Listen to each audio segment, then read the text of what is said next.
Welcome back to TipTV Finance with me, Matt Brown. I'm joined this afternoon by Rajan Dhall, market analyst at Squawk and TradingView. Yep. How are you today, Raj? Brilliant, thanks for having me. Good, good. Well, it's been a busy week, so I think probably the best thing to do is let's have a look at the slides, see what's been moving, what's been active. Yep. Starting off with Lloyds Banking Group, numbers out a couple of days ago. Just talk us through this chart here.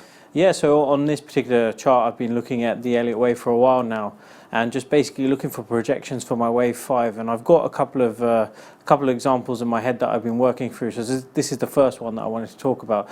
So of course we've got the wave 1 to wave 2 extension, so pulled back between the 1618 and the 78.6 extension, moving up to wave 3, which is traditionally the longest wave. Now this is where I have a couple of concerns. So either we could be pushing further for a longer wave 3, or the wave 5 could come back and pull back to support to produce the consolidation. So I've got two thoughts in my mind. This is my base case scenario, basically because of the candlestick pattern that's pulled off at the top of wave 5, where I've just put that in there. So we've got a nice shooting star candle, which would suggest that we could see a small move down back to that support level there.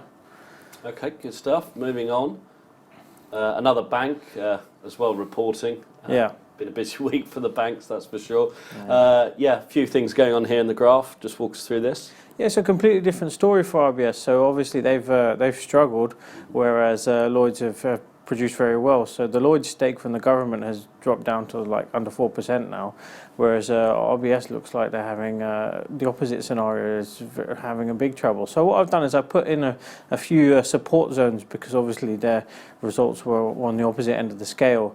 And you can see here where I've highlighted these areas and also the trend lines. So we broke back into that main trend line at the top, and I fully expect the internal trend line that's moving down, that to be tested with that support zone. So that's kind of where I'm looking for price to go, and obviously we're going to hear more comments from the company to see how their restructuring plans are going and what they're likely to do moving forward, and that is going to make a difference. But it just looks like the price action is very bearish, from the previous bullish scenario of this uptrend.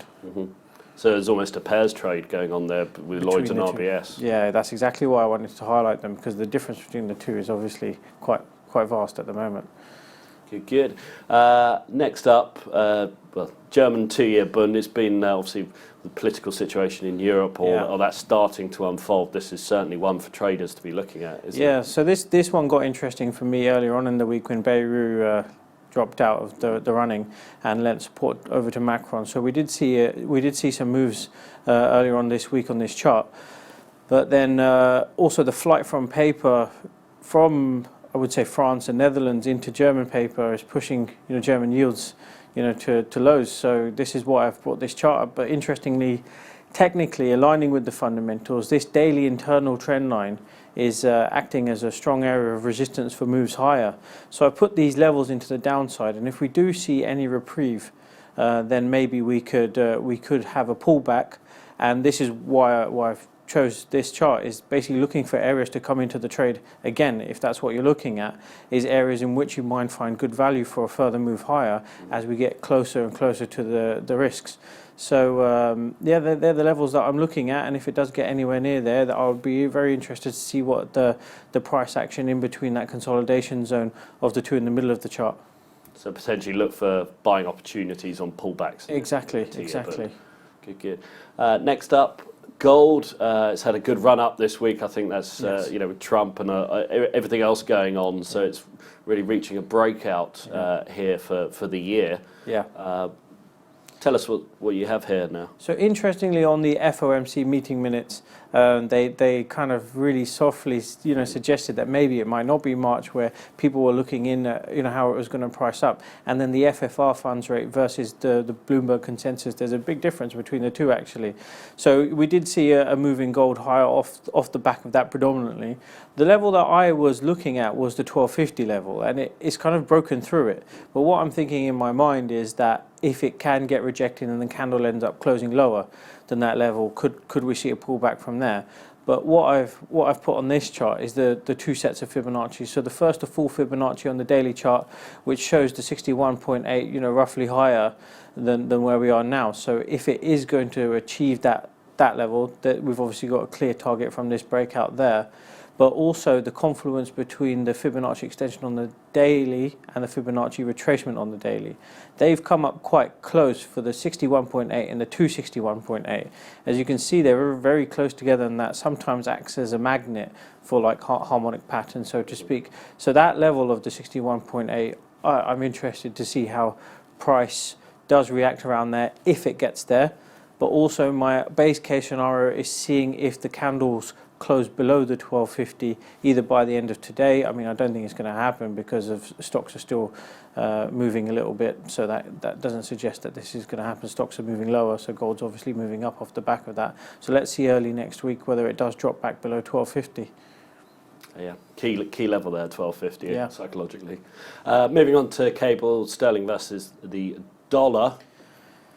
Yeah, I think this one, it's I suppose the area that I put in the middle highlighted, that's where I kind of see the fair value on this chart. So if you were looking at this on a market profile chart, that's the area in which price has tested the most amount of times.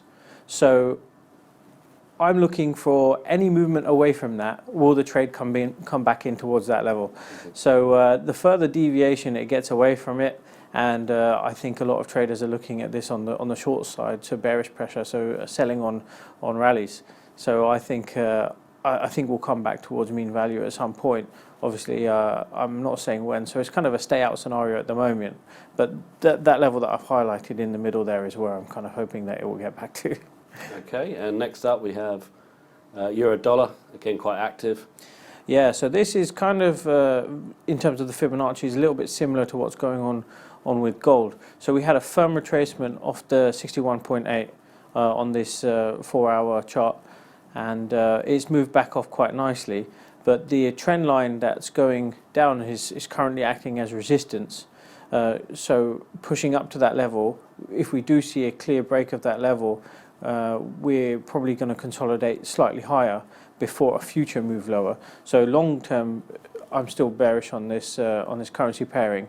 But I think right now, as we're seeing, is the retracement phase where the market's trying to find decent value before the moves later on in time.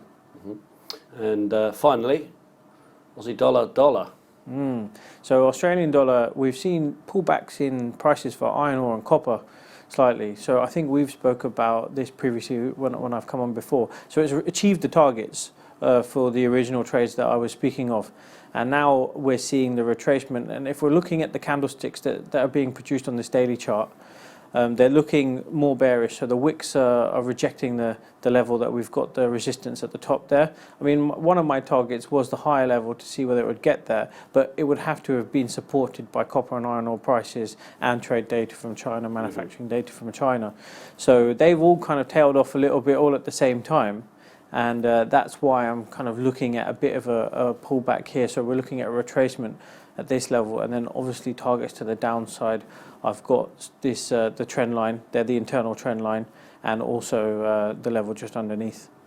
Certainly, and that's can be a Aussie dollar or Australian interest rate play as well. Yeah. That's been in play this week quite a lot. Well, lots to think about for traders there. There is, yeah. Lots going on in the markets. Raj, technical analyst there, market analyst at Squawk and TradingView. Thank you very much for joining us today. Brilliant, thank you.